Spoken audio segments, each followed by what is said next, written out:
It is great to be here. As Jim mentioned, in the past 20 years, I've been to Cranbrook and been to the East Kootenay region many times.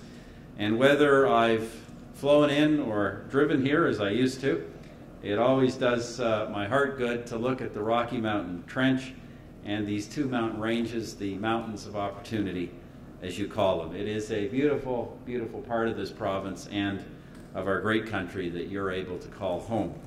It is no wonder that pioneers were drawn here 150 years ago, and it is no wonder that in more recent years you've been able to present it as a premier tourist destination.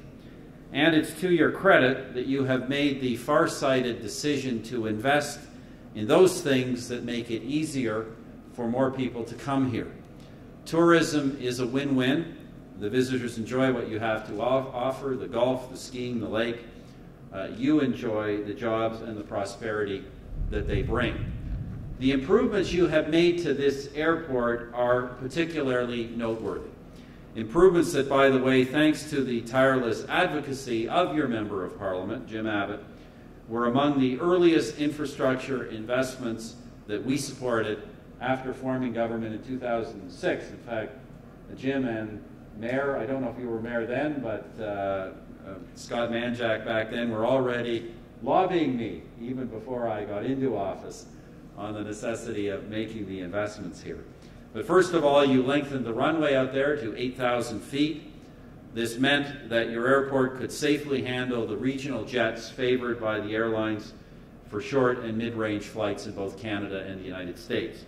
Then you rebuilt the terminal of the Canadian Rockies International Airport to handle international arrivals and departures.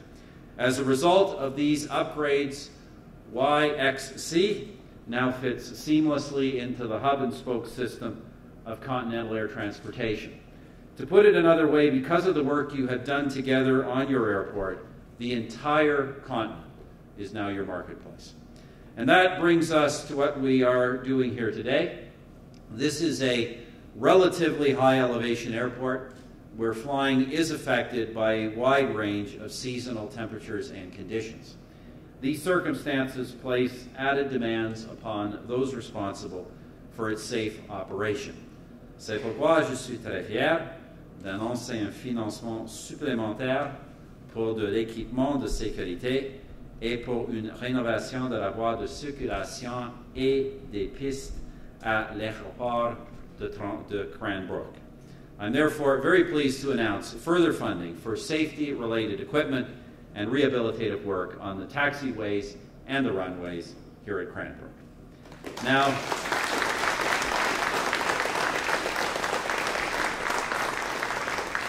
Now I appreciate that laying down new tarmac doesn't usually make an exciting headline, but for the people who fly, and that's most Canadians these days, there's nothing more important than safety.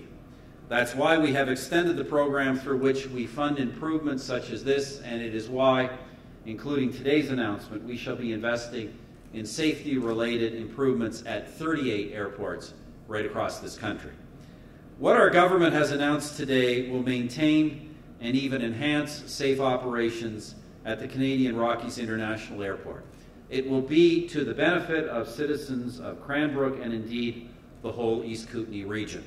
It will also be to the benefit of visitors, and the benefit will endure for a very long time. But this is not the only investment our government has made in the East Kootenays. Once again, thanks to the advocacy of your Member of Parliament and others, last year, in partnership with the Government of British Columbia, we funded expansion and upgrading to the building on the College of the Rockies campus. We've also supported, among other things, activities to reduce forest fire vulnerability, upgrades to Cranbrook's Memorial Arena, improvements to unreserved housing, and grassland restoration. Many of these investments in positive change were undertaken under Canada's Economic Action Plan. This is the plan our government announced last year. It's part of our strategy that, in cooperation with our partners in the G20, has been intended to fight the effects of the worst recession, the worst economic crisis since the Second World War. And it is working, friends. I do not mean to suggest that the future holds no economic challenges. Of course it does. the recovery remains very fragile. And our economy at the same time, we have to remember, remains vulnerable to decisions and events elsewhere over which we have no control. However, all of that said, 18 months of economic stimulus has done good work for the economy. Commitments are now in place for almost 16,000 projects from coast to coast to coast. Federal, provincial, municipal, and also private sources have invested billions of dollars.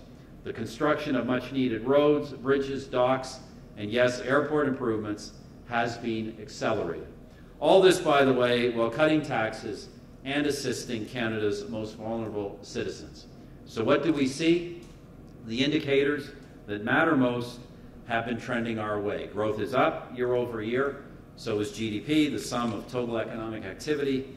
And last year, despite the most recent figures, around 400,000 net new jobs have been created. That is regaining almost all of the jobs lost during the depths of the recession. The consequence of the actions our government has taken is this: the legacy of the recession will not be memories of despair.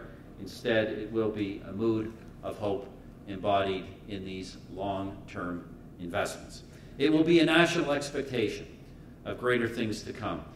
And it will be further evidence, if such is needed, that when bad things happen to good Canadians, they do not surrender to adversity. Now, on that point, ladies and gentlemen, I want to tell you an unusual story before I relinquish the podium.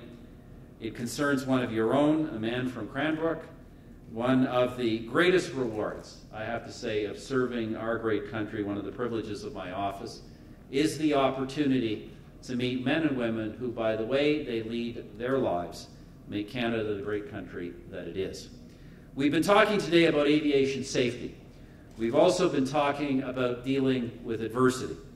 Cranbrook, as you know, has known no greater adversity, no sadder occasion than that February day, almost half a lifetime ago, when PWA Flight 314 crashed.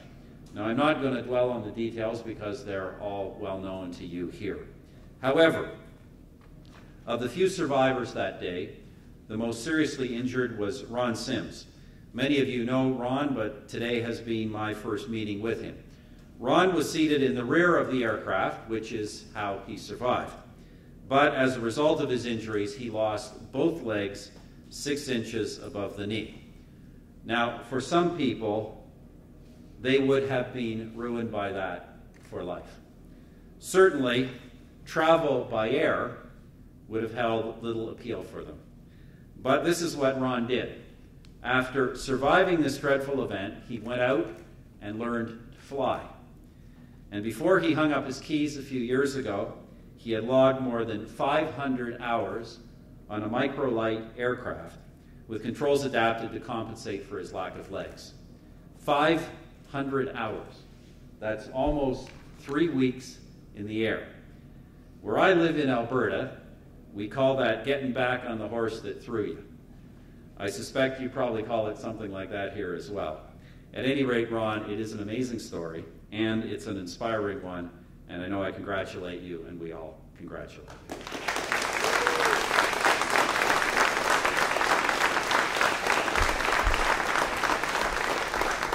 And Mayor Jack Scott, if I can say as well, if that is how the people of Cranbrook handle trouble, I'd say there are indeed all kinds of opportunity in these mountains. Ladies and gentlemen, thank you very much for being here. Merci beaucoup.